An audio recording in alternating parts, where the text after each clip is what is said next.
Apa yang membuat seseorang dihormati, kata-katanya atau ketenangannya?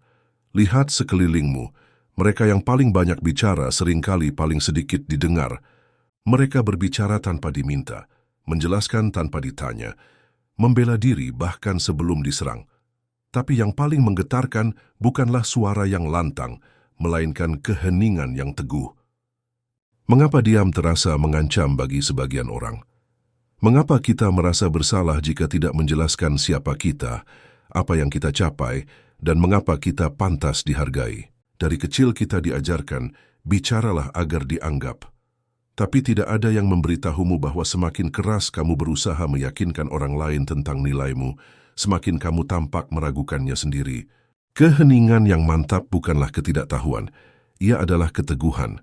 Ia adalah bentuk perlawanan paling sunyi terhadap dunia yang mengukur manusia dari seberapa nyaring mereka membuktikan diri. Dan ironisnya, justru dalam diam kamu mulai terlihat. Dalam ketenangan kamu mulai dihormati, bukan karena kamu memaksa, tapi karena kamu tak membutuhkan pengakuan untuk menjadi bernilai. Jadi pertanyaannya bukan, bagaimana caraku agar orang lain tahu siapa aku? Tapi, mengapa aku merasa harus menjelaskan siapa aku di hadapan mereka? Sekarang, sebelum kita masuk lebih dalam, tuliskan di komentar, apa yang paling sering kamu rasakan ketika kamu memilih diam, tapi dunia menuntut penjelasan? Dan jika kamu merasa pertanyaan ini menyentuh ruang dalam yang jarang disentuh, pastikan kamu subscribe, karena kita akan terus mengungkap kebenaran-kebenaran sunyi yang jarang dibahas. Mari kita gali akarnya bersama. Di balik dorongan untuk terus berbicara, menjelaskan, membuktikan, tersembunyi rasa takut yang sangat purba. Ketakutan untuk tidak diakui.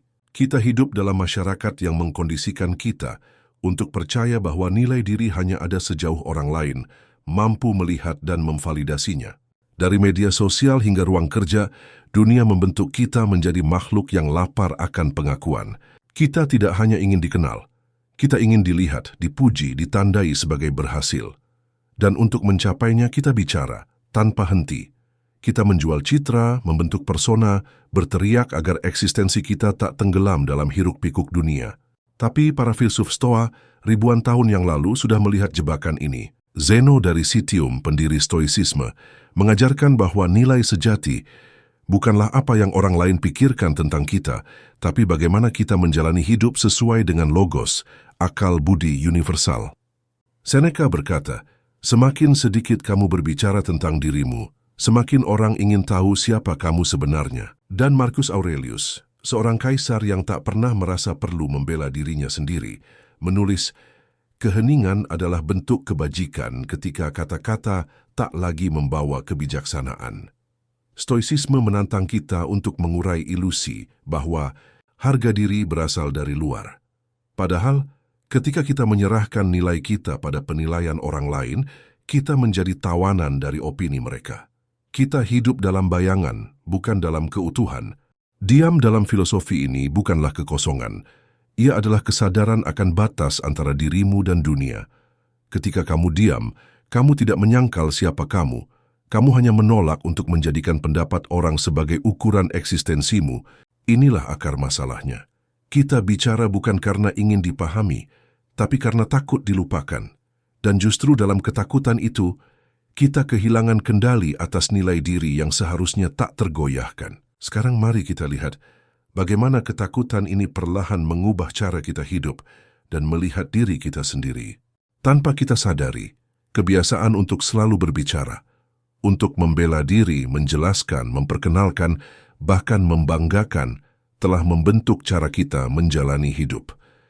Ia mengubah cara kita berinteraksi, menciptakan ketergantungan pada validasi eksternal, dan perlahan-lahan mengikis keheningan batin yang paling esensial. Ini bukan hanya soal sosial media atau budaya kerja modern. Ini soal bagaimana otak kita diprogram untuk bertahan di tengah kelompok. Sistem limbik kita, bagian purba dari otak yang bertanggung jawab atas rasa aman, terus mencari isyarat penerimaan. Maka, ketika kita merasa tak terlihat, otak menganggapnya sebagai ancaman.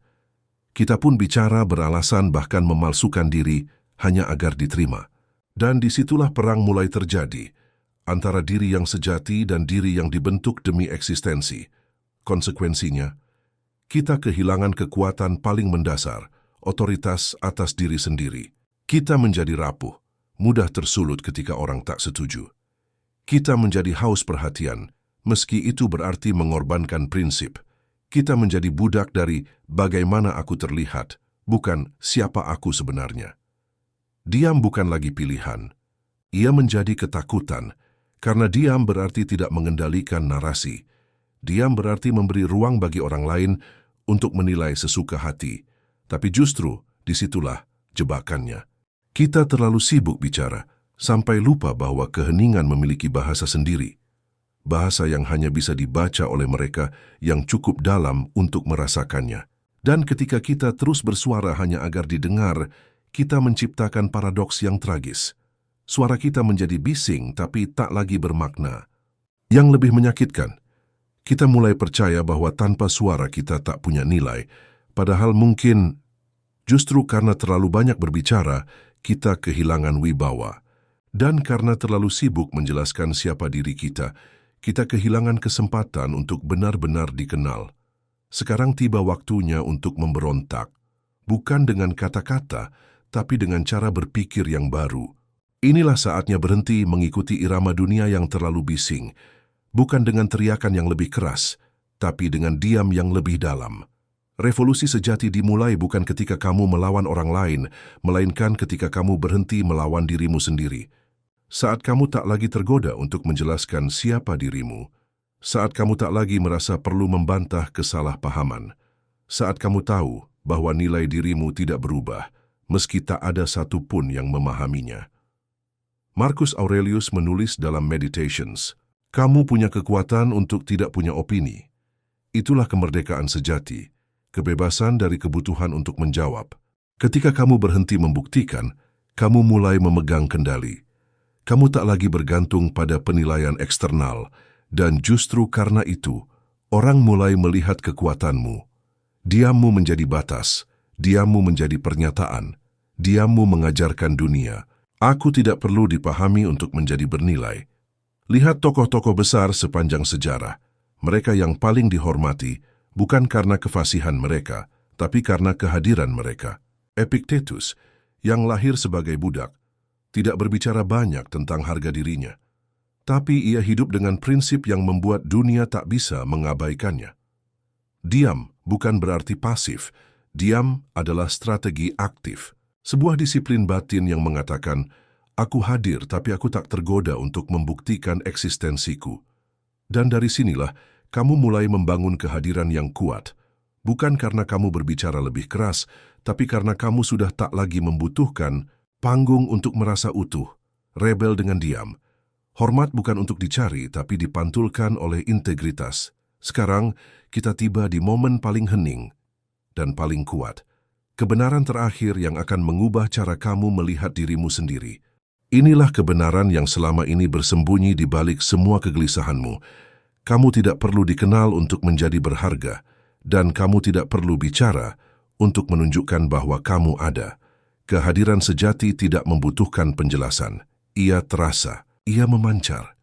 Ia mengakar dari dalam, bukan dari pujian, pengakuan, atau sorotan. Dan hanya ketika kamu mampu diam dengan utuh, tanpa gelisah, tanpa kebutuhan untuk dibenarkan, barulah kamu menemukan dirimu yang paling jujur. Diammu adalah bentuk penghormatan terhadap dirimu sendiri. Ia berkata, "Aku cukup," bahkan ketika tak seorang pun memahaminya. Betapa radikal kedengarannya dalam dunia yang membentuk kita untuk tampil, menjelaskan, mengklarifikasi. Tapi justru dalam melawan kebutuhan itu, kamu merebut kembali kemerdekaan yang paling dalam, kebebasan dari opini. Itulah keagungan sejati, yang tak perlu dipoles. Seperti gunung yang tetap megah meski tak bersuara. Seperti malam yang sunyi, tapi membuat langit terlihat lebih luas. Seperti jiwa yang tenang, yang tak lagi berperang demi tempat di hati orang lain. Ketika kamu diam, dunia mulai bertanya, "Siapa kamu sebenarnya?" Dan saat kamu tidak tergoda untuk menjawab, mereka mulai belajar menghormatimu, karena yang tak terguncang lebih kuat dari yang paling nyaring. Karena ketenangan yang tulus lebih tajam dari ribuan kata. Dan karena diammu yang dulu kamu kira kelemahan telah menjadi lambang kekuatan yang tak bisa dirusak. Jadi jika kamu harus memilih antara membuktikan dirimu atau tetap diam dengan martabat, pilihlah diam dan biarkan dunia perlahan memahami bahwa nilai sejati tidak pernah membutuhkan suara untuk terdengar.